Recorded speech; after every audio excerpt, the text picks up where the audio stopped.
Warahmatullahi wabarakatuh. Nama saya Nova Atala Putra Danita, absen 31 dari kelompok 4.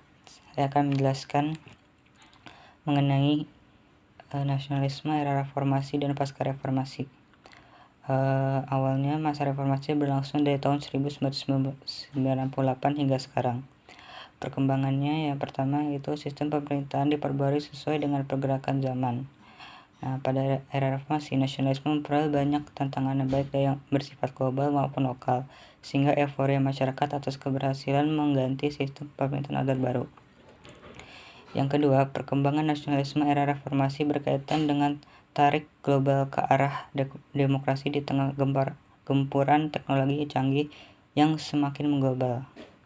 Yang ketiga, tantangan demokrasi ke depan adalah bagaimana mewujudkan pengakuan politik pengakuan yang menjamin hak individu maupun kesetaraan hak atas aneka kelompok budaya.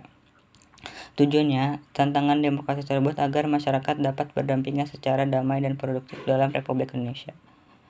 Kemampuan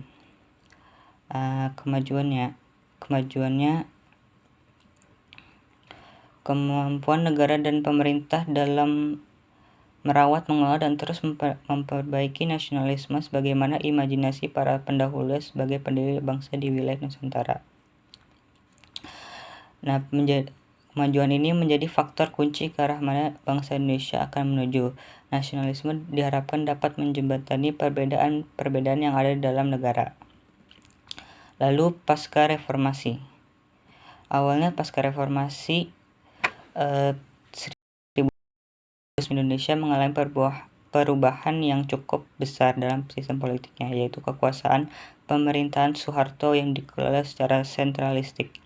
Inisiatif politik yang dimotori oleh Amin Rais mendorong reformasi terus bergulir. Perkembangannya yang pertama, konteks nasionalisme mengalami pergeseran makna.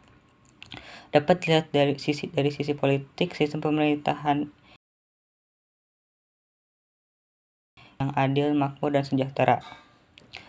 Lalu yang kedua, bangsa Indonesia mengalami berbagai transformasi. Hal tersebut dapat dilihat dari gelombang nasionalisme yang telah mewarnai perjalanan bangsa ini. Yang ketiga, perubahan besar terjadi yaitu fenomena globalisasi, yaitu didirikannya dengan kemudahan di bidang komunikasi dan informasi, semakin meninggalkan batas-batas negara. Pada kondisi tersebut, nasionalisme Indonesia dituntut tidak hanya berorientasi ke dalam, tapi juga melihat keluar sebagai bagian dari dunia internasional. Lalu yang keempat, perubahan perilaku semakin jauh dari nilai-nilai budaya ketimuran.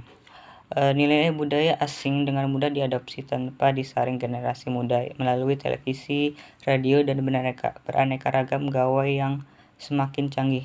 Akibatnya perilaku mereka semakin jauh dari nilai budaya ketimuran. Yang kelima, nasionalisme Indonesia ini berakibat pada 4 konsensus bangsa, yaitu Pancasila, UUD 1945, NKRI, dan Bhinneka Tunggal Ika. Hal ini karena 4 konsensus tersebut mengandung nasionalisme yang dibutuhkan Indonesia, ialah nasionalisme yang mampu menjawab permasalahan saat ini yang semakin kompleks. Kemajuannya oleh karena itu, nasionalisme Indonesia harus mampu berkontribusi dalam mewujudkan tata masyarakat yang sejahtera, bermartabat, dan berkeadilan. Tokoh era reformasi salah satunya yaitu Abdurrahman Wahid atau Gus Dur. Gus Dur membentuk partai politik dan menyetujui pembentukan PKB dan menjadi ketua Dewan Penasehat dengan Matori Abdul Jalil sebagai ketua partai. Dan pada November 1998 dalam pertemuan Ciganjur, Gus Dur bersama dengan Megawati, Amin, dan Sultan Hamengkubuwono X menyatakan komitmen mereka untuk reformasi pada 7 Februari 1999. PKB secara resmi menyatakan presiden. Gerakan reformasi yang terjadi atas tuntutan rakyat kepada pemerintah, ketidakadilan terjadi ini di berbagai bidang seperti politik, hukum, dan ekonomi. Jurnal berakhirnya pemerintahan Presiden Soeharto tahun 1998 tahun 2014 karya dari Lilik Eka Apria dan kawan-kawan. Terdapat beberapa sebab dan akibat terjadinya perubahan masyarakat Indonesia pada masa Orde Baru hingga masa reformasi. Yang pertama, satu, pembangunan tidak merata. Pada masa Orde Baru, pemerintahan memfokuskan pembangunan di Pulau Jawa dan tidak memperhatikan wilayah-wilayah lainnya. Yang kedua itu didominasi oleh Golkar. Di era Orde Baru terjadi 6 kali pemilihan umum yang selalu dimenangkan oleh Partai Golongan Karya. Hal ini karena semua elemen pemerintahan atau pegawai negeri diharuskan untuk memilih partai tersebut. Yang ketiga, retaknya kekuasaan Orde Baru. Pada tahun 1997 Indonesia mengalami krisis moneter yang dipicu nilai tukar bat terhadap dolar Amerika. Hal tersebut kemudian menular hingga seluruh kawasan Asia Tenggara termasuk Indonesia.